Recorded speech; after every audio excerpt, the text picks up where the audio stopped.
Hi everybody, I'm Art Mills. Welcome back to my shop. Today what we're going to be doing is giving you a buying guide for cordless tools and some extras. As always, don't take nothing I say here seriously. This is just a video for entertainment value only. Generally speaking, with cordless tools, the only thing I like to be cordless is my drills. The reason for that is because other things, they just run out of juice too fast, or they just don't have enough power. This thing here produces so much vibration that the battery comes out before, you basically have to hold it in there. And this thing was probably used for maybe a year, full-time on a construction site for various remodeling projects before the battery started coming out. And of course, you have to wait for the battery to charge. You don't want that. Just buy a plug-in version. Now, if you're doing a major project anyway, you're going to have cords strewn all about. So it's not really going to be a big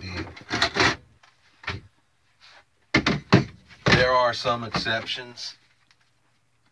A cordless sawzall is not that bad. Now, if you're going to demolish your deck or whatever, don't think you're going to get it done with a cordless sawzall, because you're going to spend more time waiting for that battery to charge than anything else.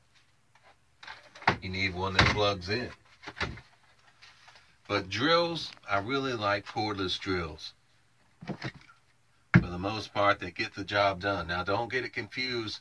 If you're putting down some underlayment or whatever, it's not meant to put in 5,000 screws a day. If you're doing something like that, then you need one that plugs in. And pay attention when you're running it, because if it starts getting all hot, that means it's about to burn up your tool and ruin your investment.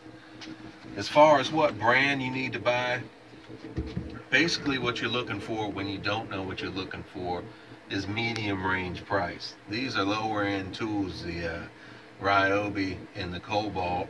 This is medium here, Porta cable. Now, I like Porta cables because I use my tools professionally about medium range. I don't use them all day, every day. Otherwise, I would have DeWalt. DeWalt's the tank of the business. Of course, if you're a contractor or an electrician or whatever, you already know this, and you probably aren't watching this video. But if you need to seriously use a cordless item, then you want a DeWalt. Now, as a homeowner, you don't. If you need to screw down some underlayment or whatever, I'd recommend you get a Porta cable plug-in drill. You can get the cheaper one, and that will do you just fine. But this Ryobi here, I got 8 eons ago. It did me fine for a long time. Now, I just upgraded a few years back to Porta cable stuff because I like Porta cable. It's a reasonable price, and it's good for medium range stuff, like I said. One thing you want to know when you get the set here, this set of Cobalts was $100. Comes with an impact driver and a regular drill. This fits, you got these pilot hole bits here that will go in the regular drill that won't go in here. And your impact driver just handles things that'll go in here. Now, you got some of these that are on special bits that are fit in there. Don't fall for that junk. You don't want that trash. Just get you these ones, and it won't come out. They're held in there. You have to take it out. Also, whenever you're using a bit, you want to put it on an extension like this one here. I like these bits because you have to take the bit out. They won't just come out on a screw or fall out when you're walking around. So it's got this collar here. It's also magnetic. So when I put a screw on here, it stays on there because of the magnet, see? Now, when I'm holding something on the wall and I want to screw in, I need that screw to hold there itself, so I don't have to hold 3 things at one time. That's just difficult to do.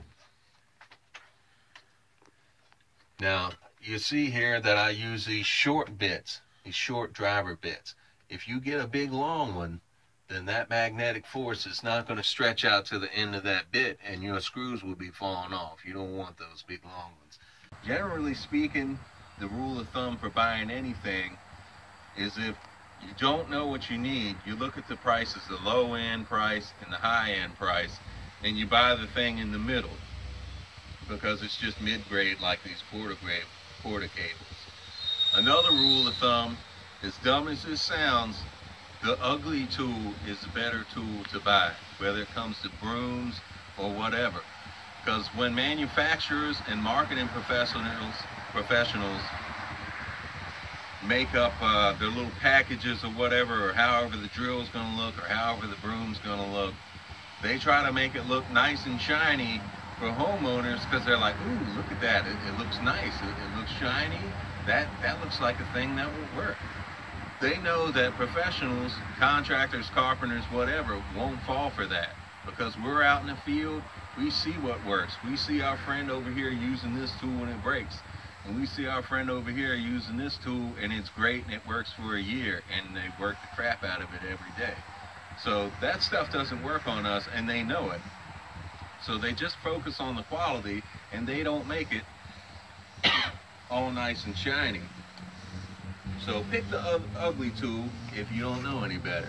Like I was saying, sometimes you need a plug-in tool. This is the most beastly drill that Lowe's sells. The Walt 10 amp drill. It's a hammer drill as well as a regular drill. You just adjust it here.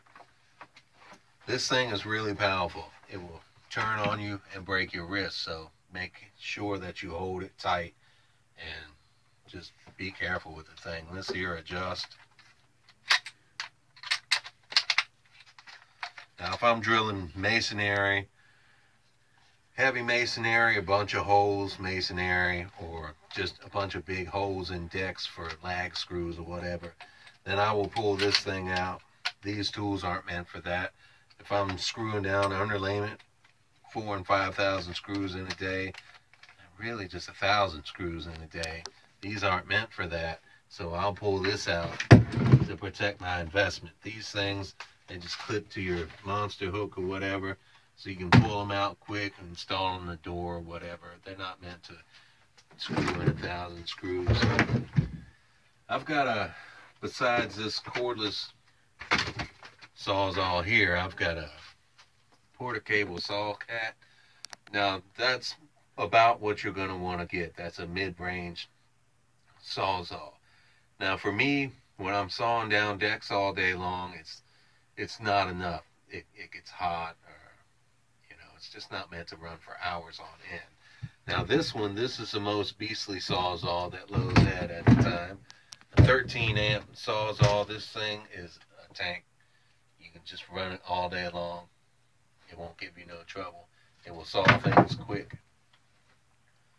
But this is $150. This is $150. You're a homeowner watching this video, you're probably not going to need that. Maybe if you go and rent one because you got a lot of cutting to do, demolishing your deck or whatever, that might make more sense. You have to see how much they are. I don't think I'd pay more than 40 or 50 bucks to rent one for the weekend. But you could buy you a porta cable or some other mid-range saw, and that would do you just fine, and then you'll have it for your other projects. Alright, there's my buying guide on cordless tools and a little beyond. Don't forget, tools is dangerous, construction site's a dangerous place. Y'all be careful out there. Like, comment, share, and subscribe. That's my favorite.